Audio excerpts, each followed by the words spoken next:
A vida de São Bento por São Gregório.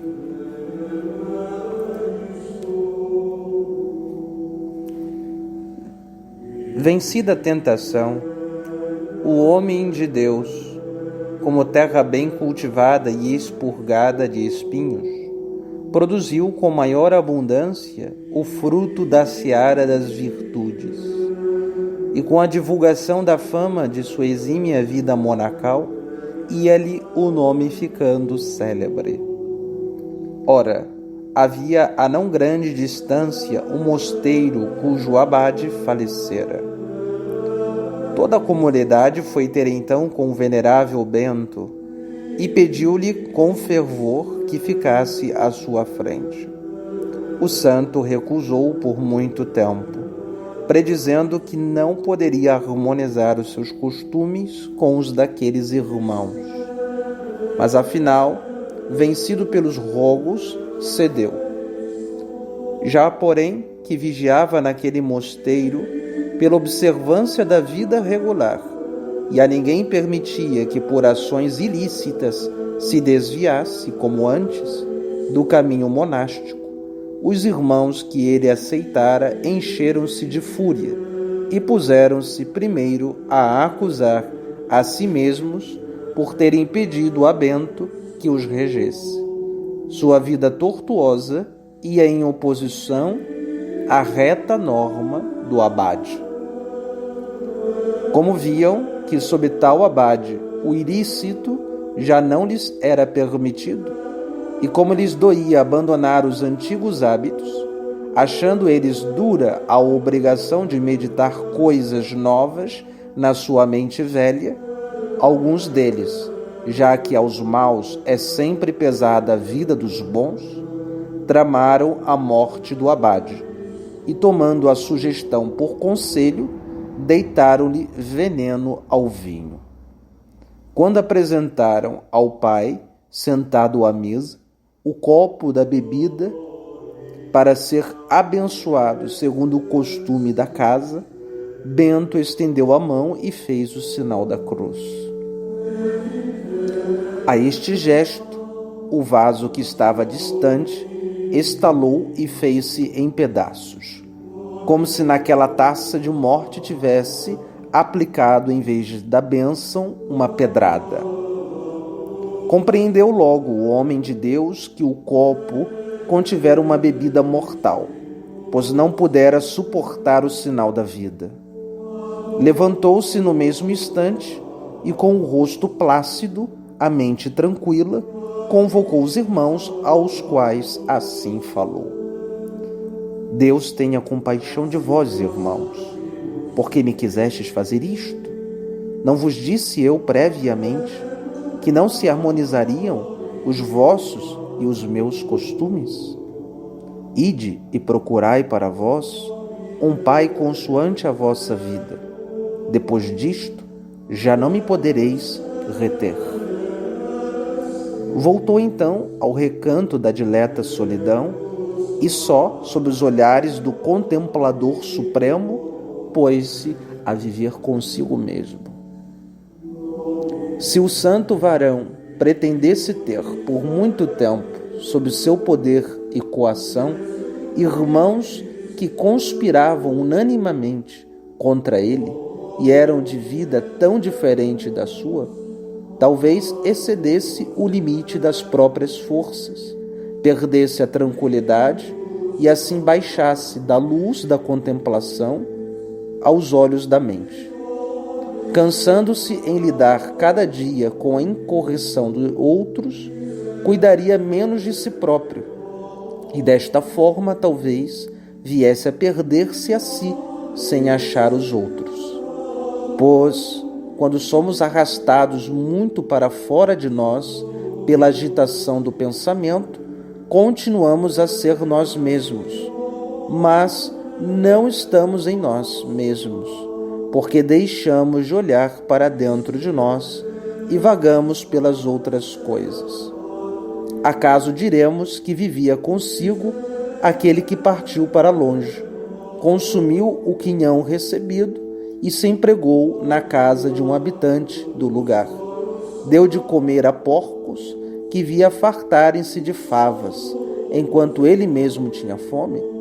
Depois, porém, começou a pensar nos bens que perdera. E então foi escrito dele. Voltando a si, disse: quantos mercenários têm pão em abundância na casa de meu pai? Ora, se estava em si mesmo, como é que voltou a si?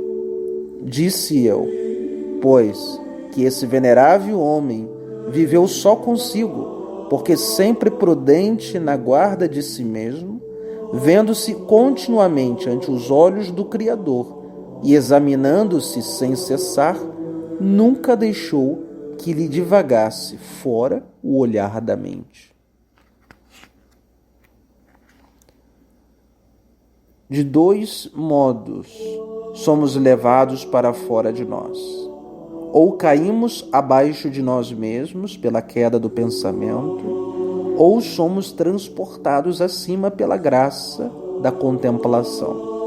Aquele, pois, que guardou porcos, caiu por pensamentos divagantes e imundos abaixo de si, enquanto aquele que o anjo libertou e arrebatou no êxtase do espírito esteve também fora, mas acima de si. Cada um deles, portanto, voltou a si, um deixando as obras erradas, recolheu-se à própria alma. O outro, descendo das alturas da contemplação, voltou ao modo comum de inteligência como dantes. Por conseguinte, o venerável Bento, naquela solidão, viveu só consigo, enquanto se manteve dentro da clausura do pensamento, pois todas as vezes que o ardor da contemplação o raptou para as alturas, ele se deixou, sem dúvida, abaixo de si mesmo. Em minha opinião, julgo que onde existem alguns bons que possam ser ajudados, devem os maus ser suportados com paciência, mas onde falta por completo o fruto dos bons, torna-se finalmente inútil o trabalho gasto com os maus. Sobretudo, se perto há outras condições capazes de produzir fruto para Deus. Por causa de quem ficaria o santo homem ali, tendo todos em peso contra si? Muitas vezes, também no espírito dos perfeitos, se dá uma coisa que não devemos passar em silêncio. Vendo sem resultado seu esforço, passam a outro lugar, onde possam trabalhar com fruto. Por este motivo, aquele grande pregador que ardia por dissolver-se e para quem Cristo constituía o viver e a morte lucro, que não só apeteceu sofrimentos para si, como ainda inflamou os outros para tolerá-los. Esse grande pregador, quando foi alvo de perseguição em Damasco, procurou, para evadir-se a muralha, as cordas e um cesto, e quis ser baixado às ocultas. Diremos, porventura, que Paulo temeu a morte, que ele próprio afirma ter cobiçado por amor de Jesus? A verdade é que, vendo esperá-lo ali mesmo, fruto e maior trabalho, se reservou para trabalhar em outra parte, com maior proveito, pois robusto combatente de Deus não quis ficar encerrado no acampamento, mas buscou o campo de batalha, donde também em breve verás, se prestares atenção, que o mesmo venerável Bento não deixou de lado tantos rebeldes quantos, em outro lugar, ressuscitaria da morte da alma.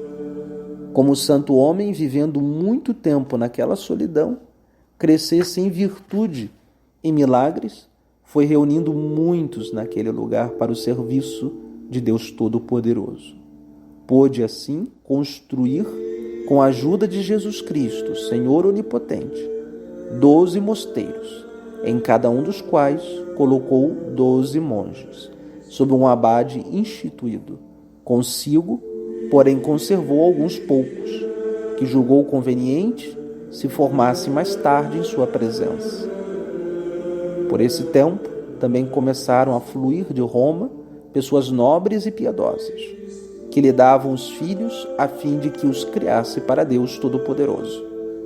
Foi então que Equício fez a entrega de Mauro e o nobre Tertulo a de Plácido, flores das esperanças paternas. Mauro, adolescente, que se distinguia pelos bons costumes, começou a prestar auxílio ao mestre, enquanto Plácido ainda se achava em idade infantil.